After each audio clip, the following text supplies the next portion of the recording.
That's a huge question. To me, I like the definition of moving towards wholeness. Mentally, physically, emotionally, spiritually, energetically. What is it to you? Beautiful. Moving towards wholeness, aligning with Source, no matter what we're going through. I like that too. That to me is presence, capital P, because we're all little particles of God and divine. And as you know, the particles contain the whole, and the whole is made of the particles. So I like the way you put it. It's the divine, basically. Yeah. Beautiful. Particles, feeling the vibrations, these particles in the present moment, being present with the feelings, Yeah. rather than avoiding them or suppressing them. Yeah, you know what they say, it's not about feeling good, it's about getting good at feeling the emotions so you can change your relationship with the emotions. I love that. Yeah, so Awareness. Awareness, yeah. That's another word for healing, awareness. Awareness. Do you agree with that? I agree with that. Okay. Because the same situation, when you bring the light of awareness to it, you can then transform it and change it and heal it. Yeah, we see what's going on in a better way from when it's derived from presence. So in my view, when you shine the awareness on something, you are the watcher, the observer, and that's where you disconnect from duality. You disconnect from the fear, the anger, the guilt, the stress, the sadness, the loneliness, the boredom, the frustration, the depression. And we start getting in touch with the real I, or the divine. I like that, yeah. It's but do we really disconnect, or do we bring our love to it? Do we bring our presence? Do we bring the divine that is within us to it? And we bring the love, the unconditional love and acceptance to the sadness, to the anger, instead of disconnecting from it, trying to sit with it with love and compassion rather than with judgment and suppression. Yeah, I love that. That's beautiful. The way you say it is, or the way I meant it is, we're disconnecting from duality in the sense that we're disconnecting from the ego. Okay, yeah. But of course, as you say very beautifully, is that we are bringing the light on this and on this instant now in this duality. But once you bring in the light, I don't think there's much ego there. There's hearts. Exactly. So, but you know, healing it's a huge word, healing. What does it really mean? In my opinion, from what I've learned from my teachers, is that we're all moving towards wholeness anyway, whether it's from a past life, if you believe in that, into this life, into the next, etc. So every living thing or being is already moving towards wholeness. We are healing no matter what. You don't need a healer to heal you. And presence is the best, quote unquote, healer. In my opinion, it's just an opinion. Amazing. Amazing. Yeah, because we tend to think that healing is just this, it can tend to go into commercial spirituality where we have, a set of things to do, a set of people to visit, to work with or work on us. And that's beautiful and that's amazing. And all of these can support us to get back into wholeness. But healing can also be, being present with a meal, being present with the candlelight, listening, being present with a tree, listening to a bird song, listening to the heart, coming back home to the body, coming back home to the earth, to our ancestors, again to presence. Yeah, exactly. These are great examples of presence. Because that's what it is. At the end of the day, you want to be present. And when we're present, we're receiving, in my opinion, insights instead of the little boy or little girl driving the car, which is the ego. We are having insights from our consciousness, and then you make better decisions, better judgments in that case. Exactly. Yeah. Wiser decisions and wiser observations. The ego, but also the wounds of the little child that can be very reactive. Definitely. Yeah. And speaking of which, personally, I love triggers because the moment we react, if we can let it humble us, if we can let it, I mean, of course, it can shock the other person, but the other person is actually making us a favor. If it shocks us back, it means now we are aware. And when we are aware is when we can go into the trigger and do the work so that it doesn't repeat as a pattern. And yeah, that's maybe the most difficult part of healing, but the most humbling and the most also, maybe not the most beautiful, but it's beautiful. It's humbling. So I'll do you a favor from now on. I'll start triggering you more. I think we all trigger each other. Yeah. I'll start triggering you consciously. That's the medicine. Some triggers can be very potent. It's a test. To me, it's a test. Can you stay cool under fire? Can you be graceful under fire? And I think that we've seen enough fire here in our beloved country, so I think it's needed more than ever because we are, as human beings, we are transferring, if you will, from the ego-based consciousness to the heart-based consciousness. So I think that this discussion is important because to me everything's a test. If you use pain, if you use the triggers to become more conscious, then I think we're going somewhere here. That's the way I feel. Yeah. The alchemy to transmute the pain into awareness, into healing, into medicine, rather than staying in the pattern of reactions and pattern of pain and suffering. I agree. And ultimately, it's the liberation. If the triggers can liberate us, that's ultimately liberation, illumination. That we're humans. If we can. But yeah, I definitely agree. Definitely agree. But let's just keep in mind that we're always moving towards wholeness. Let's keep in mind who we really are. Once you know who you really are, a divine spiritual being living here on earth in a body, in order to co-create, if you want, or manifest our divinity, if you remember that, member, become a member of God and remember, then I think it's the beginning of the journey, which I call the journey, the spiritual journey. The spiritual awakening, that we're not human beings with a soul, we're spiritual beings having a human journey. Exactly, housing this soul that is ever evolving and remembering itself, herself, himself, themselves as the divine presence. And it's bringing this divine presence also to the triggers. Definitely. And holding them with compassion and love rather than with shame and guilt and judgment. For example, and also I think that you want to remember that you're living here for a reason. You see, we are here to...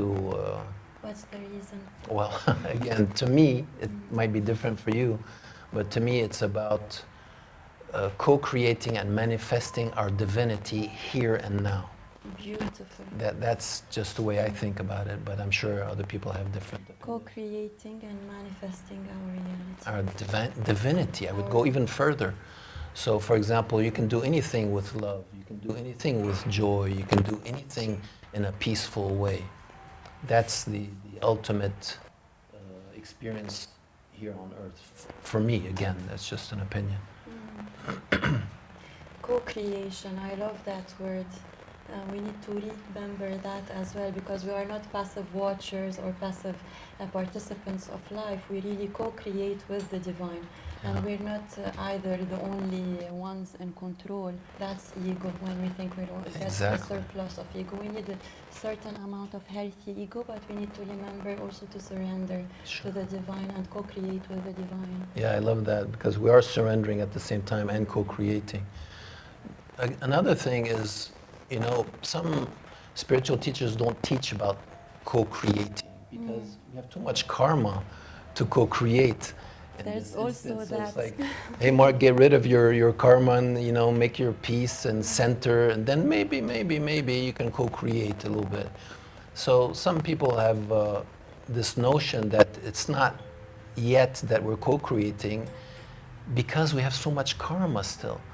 But those of us who are more conscious, might be able to co-create, and then that's powerful, and that's it's joyful and it's loving. But who of us are done with karma? That's the question. Besides Salim, of course. There's also another question. I like that you mentioned me, because I like also to converse with you. Yeah, I would so love your input, Akid. I just have a question, if you don't mind. Is it this or that, or do we co-create and work with karma in parallel? It's part of it, no? Yeah, some people say that. Again, it's just a matter of opinion. I was teasing. I tease people I like, so that's why I was teasing Salim. But tell me, what do you think about that? What I had in mind is that if you wanted to do also part of it in Arabic, so that maybe everyone understands, or I don't know who the followers would be. But then I followed the flow, because important. هلا بالعربي أنا صفر على الشمال يعني، بس بنجرب يعني. يلا نجرب. English is better. بس إذا سليم بفضل، أنا بحب العربي، بس إذا صعب لمارك. أنا بوافق إنه. Speak physically, speak energetically. Okay. This is like no cuts, podcast. ما بعرف. فيها اشرب مي؟ ايه اكيد. هلا بدنا اياك انت تولعها شوي كمان سليم بالعربي. شو بقولوا كارما بالعربي؟ كارما. طيب شو رأيك بالكارما مثلا؟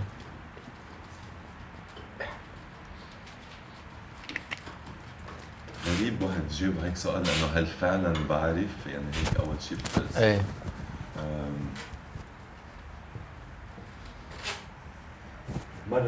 مرة قال لي شيء عن حدا قال، وكتير يعني حسيتها اوضح شيء، انه بس اضرب اصبعي بالخشبة بنفس اللحظة بيوجعني اصبعي. فانه مش انه في حدا عباله ينتقم بيبعت كارما، هي مثل انه تأتي هي هيك. اكشن كونسيكونس. فلو. كأن انه الشيء هو، وبحس انه في شيء اسمه جريس كمان، حسب ما بعرف انه لي او هيك، انه الجريس مع زيادة الحب فيها تعدل الكارما كمان. يعني فيها الامور، بس انه مش عم بقول شيء بعرفه هيك. These are my feelings about it for now. But that's very beautiful. That's very beautiful. إيه, karma is not fixed. I feel like this is also maybe what I was trying to seed into the conversation. Like it can go hand in hand with the work of presence and the work of healing, and as you beautifully said, grace and love. Because I feel there's actually no real healing outside grace and love. Really, love is the medicine, and to remember that we are held in grace, we are held in the light of grace, because outside of that, we're lost. Outside of that, we can be lost. Yeah, what came to mind when you were saying that is, I think that we're all remembering who we really are, which is actually, which is actually healing, because we're always moving towards wholeness. But again, I would dare to say, because this is a big statement, that when we're not very conscious, let's say, and into the ego a lot, then pain is also a great teacher and a great neutralizer of karma, if you want, because some people will say you're here to learn forgiveness, you're here to learn whatever patience, you're here to learn whatever it is. And what I say is we're here just to remember who we are. But pain can be used to increase your consciousness, and that's what I strive to do. Exactly, and pain again can come from triggers, that thing that touches the wound again. Yeah. And it's so humbling, it's medicine. It's like plant medicine, like a sting of a bee or a serpent. Again, it's your intent. If you believe everything's happening for a reason that's serving you, it's a powerful belief. if you sincerely believe that all this pain we've all been through is for a reason that serves us to become more conscious, then you cannot smile about it once you're after the after the pain. I mean, the emotional or physical pain.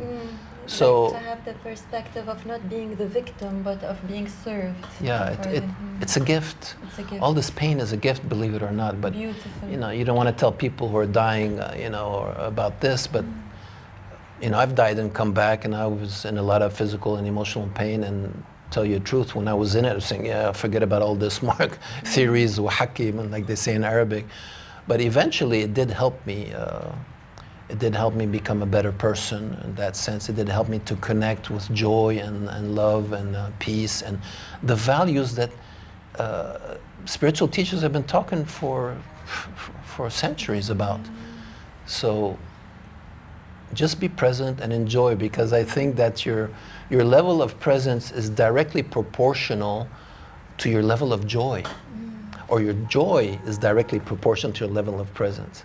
And then I would also say that forgiveness, very important. We forgive for ourselves, not for others. Forgiveness is directly proportional to your mental health.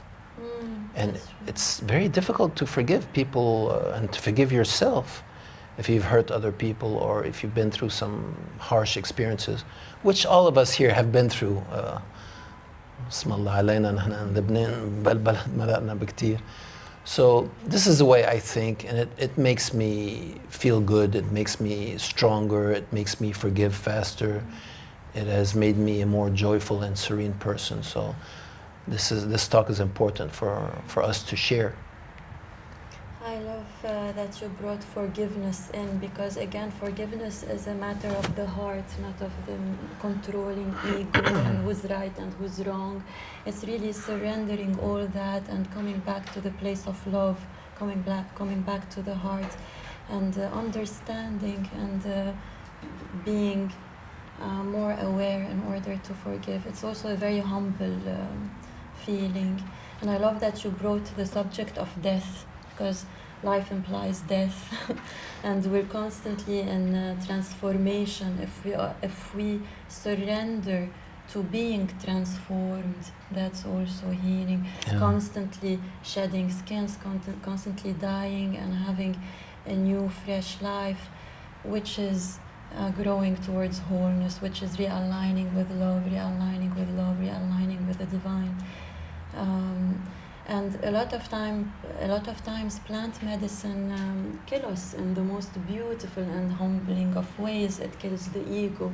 We can have a beautiful ego death with the plant medicine, and then wake up refreshed and have this beautiful new life. Beautiful and hard. The best kind of hard if we surrender and trust. But when we resist, that's what becomes harder. And like you said, there is no real death. You know, it's just transition. So having died physically, psycho-spiritually many times, but having died physically as well, I know that once you die, you're bathing in love. So it's not that I'm eager to die physically, but if it happens, I'm okay with it. You're held in love and grace and light. That's a beautiful notion. And once you feel that, there's no fear, and all fears are derived from the fear of dying physically. From ego, if you want, So to me, I mean, I still have a lot to learn, of course, but I can tell you one thing, I'm a lot happier than I was before. And I love sharing what I share, because I know that I've been through this and that it was hard, and I love sharing and having these conversations with you, especially you, Mirella. Thank you, I love having them with you as well. Yes, it's enlightening, to say the least. Grateful for you and your wisdom and for everyone here, for you calm, Mauricie, everyone. I wanted to mention something, I don't know what you think about it, Jihad and Marc, that ceremonies aren't just because I mentioned plant medicine and the ego death and what plant medicine can help us in healing. I'm feeling more and more and more year after year that ceremonies aren't just when we sit in ceremony and when we take plant medicine. Life is a ceremony, life is a constant ceremony. If we bring again the light of awareness and presence that you talked about, Marc, to everything, to all our relationships, everyone becomes the medicine, everyone becomes the teacher. The trigger can become the medicine. Relationships become the ceremony. And then without plant medicine, it happened a couple of times with me that a trigger humbled me to the point of death, of ego death, just like with mushrooms or ayahuasca, like to that potency. Yeah, I agree with that. And another concept while you were talking came up, which is letting go. That's probably the most spiritual concept that I know of, letting go and letting God, letting go and letting the guides. Letting God, how beautiful. Yeah.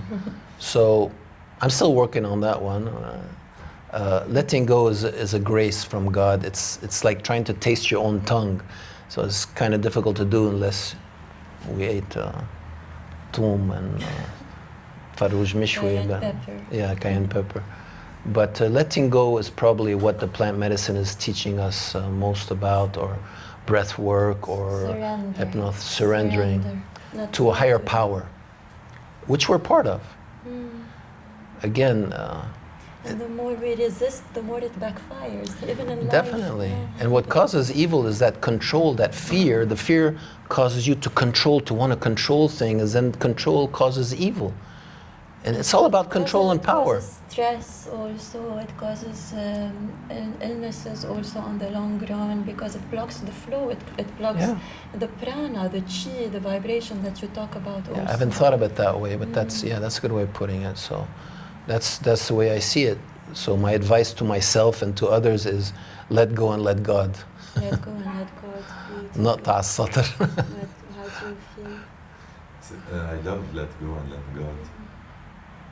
It's on the experience level, it's a different we need to dimension. be reminded, because sometimes we get stuck in the vicious circles of the mind, and we're not present again. We're stuck in the anxiety of the past or the future or the worry or the fear.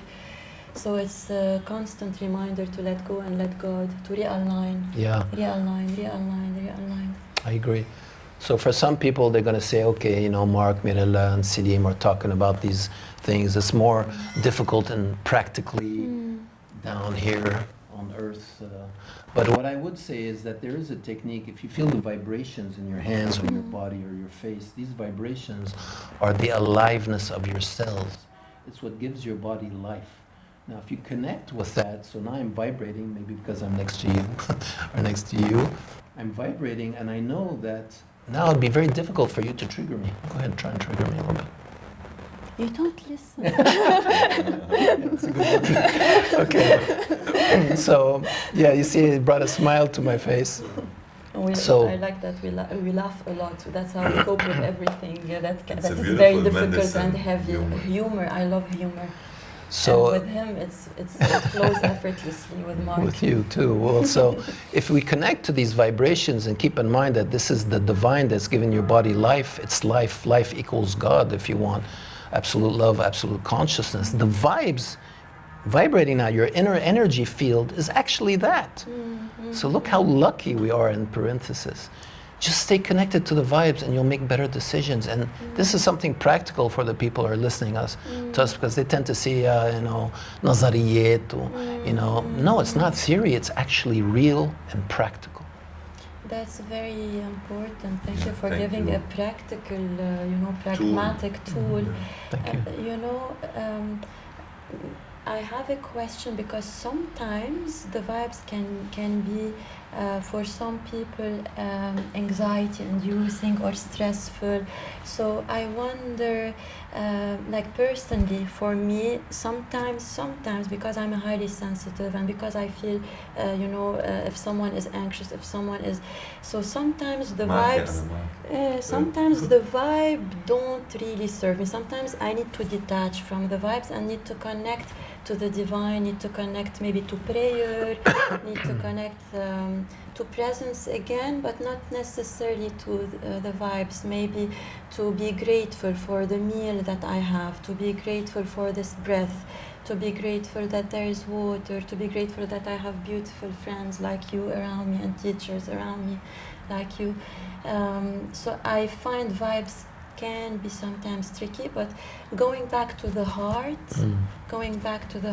like this is the vibe that brings me back home. It brings me back to love, brings me back to groundedness, brings me back to awareness, no matter what, because I feel that, you know, everything we do can be turned into a prayer, can be turned into a meditation, even a cup of tea, a cup of water, really being grateful and being present with it and experiencing it from the heart. Because the vibes can be offsetting, you know, there can be a war. Okay, I understand what you're saying. Everybody's different. I'm just saying my way is feeling, and we're not talking about the same vibrations maybe here. I'm talking about the inner energy field, which I feel in my hands and my face and my body when I'm happy, when I'm giving a conference, Yeah, or if you're anxious. well, yeah, that'd be a different vibe.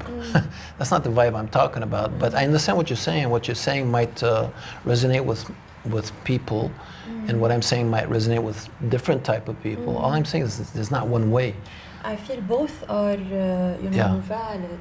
I feel that both are valid, definitely, and I'm just, not contradicting your point. I'm adding to it that maybe, that's what works for me, that maybe when the vibes are anxious and stressful, we go to the heart to bring the love and grace and gratitude to the anxiety, to hold it, to be able to transmute the anxiety into love. What do you think? بلحظة it felt like you were the host. It was so fun to see. بس قلت هيك وهيك. It was. So yeah, the vibes. When you say love, for example, or peace, I feel a vibe. I feel the vibe. So we're saying the same thing basically. It's just maybe that I see it in a different way. When you say it's bring it to the heart, bring it to love, bring it to the peace, bring the peace in, bring the love in. To me, that's a vibe. Bring the peace in, bring the love in. I love that keywords because, maybe also because I work a lot with shadow, whether it's on myself and whether when it's, humbly serving others and guiding them. Because, I feel there's a little bit of danger when we stick to just the positive vibes only, let's stick to the positive vibes only. We are kind of dismissing the full potential, the full growth into wholeness, because we need to integrate the shadow. We need to bring the light and the love and the grace to the anxiety and the stress and the pain, so that we integrate them and so that we transmute them and grow into wholeness and discover our creativity, our potential, our mission. Definitely what you're saying makes sense and resonates with me. What I'm trying to mention is that inside of us, in our heart, we have all sorts of energies. But the energy that gives your body life is the essence, the great spirit, or the prana, life force. That's what I'm talking about specifically. Okay, yeah. So the breath. yeah. Breath work. Yeah, well, the spirit's in the breath, like they say. But I'm just saying what happens to me when I'm, a little bit upset, or if I'm frustrated, or whatever. All I do personally is I go in, I feel this life force that is giving my body energy. Then for some reason I connect to the divine immediately. Beautiful. So again, everybody's different. You're an alchemist, you transform energies into, higher frequency energies. I do the same. And this is just one way that many teachers have taught me, including Eckhart Tolle and Richard Moss and many, many others. So I love having this discussion with you because you put it in a different way, but we're talking about the same thing. We're talking about the same thing, and I love that you brought the word breath, because that's also a tool. we forget our breath, we forget that we have this intrinsic medicine within us that is accessible at any point, at any moment, and free. And we forget that sometimes we hold the breath, and really the breath is the guide to sigh, to release, to, you know, get back into the flow of prana, of the vibes. Mm-hmm. We're born with our first breath and we die with our last breath. And it's really the prana, as you said, the divine is in the breath, life is in the breath. Yeah. It's a very important tool, and you know, no one taught us about this. There's a lot we had to unlearn, to relearn, and it's like now we're in the school of life. Yeah, Sufis talk a lot about that. Actually, nafas. Yeah, so actually all of my teachers talked about this one way or another. And presence was talked about Christ, it's talked about Al-Anbiya, all the prophets, including Nabi Muhammad, talked about Buddha talked about presence. All the greats, women and men, have talked about presence. And this is what we're really talking about. حتى النفس بينحكى عنه بالطبخ، في عنا بلبنان بنقول نفسها طيب، انه it's not about the recipe, it's about النفس. يعني اذا هي عن جد طبخة مطبوخة من القلب، من الروح، مش اذا المعايير صح، لانه فينا اثنيناتنا نعمل نفس الطبخة نفس الرecipe، بس the secret really ingredient that makes it tasty or special and heart fulfilling is the nafas. So I can see you doing that easily. She's outpouring of love. Whenever you want, you all tasted my food. You did too. I did? Yeah, you did the first time you came over, the eggs on sourdough with I'm just saying that because I want you to cook more. What a beautiful outro. Abundance. I will cook for anyway, you Salim and I are... as long as life permits. Well, that... Thank you a lot, Marc. Thank you a lot, Mirella, for today. Thank you, Marc. This thank you. Rich sharing that takes us on different places. Since the subject was healing, I would like to also mention that Icarus, for me personally, held me really in one of my most transformative times in life, and I'm so grateful for you, Yukon, for you, Mauricie, and for our beautiful circle of healing friendships. So grateful for music, the medicine of music, the medicine of Icarus, the medicine of singing. So grateful for us crossing paths. Thank you so much. Yeah, thank you. I wanted to mention that too. Thank you, Salim, Mauricie, Mirella. There's something cooking here in this gathering, and I hope to see and feel and experience more of this. And I really appreciate that, Salim, for inviting us, and Mirella for inviting me, because it is very joyful and very divine for me. So thank you very much, my friends. So grateful for you, Thank Marc, you. in my life. Thank you. Thank you, Marc, for the work that we started a long time ago with this first introduction. It was a deep experience, the 3 hours. Yeah. And for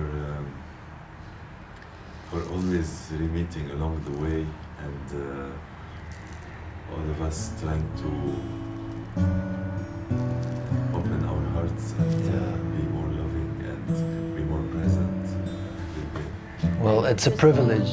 It's a privilege. It's a benediction. I love you so much. I love you. Thank you. Thank you a lot. Thanks, Salim. Habibi, كلك ذوق.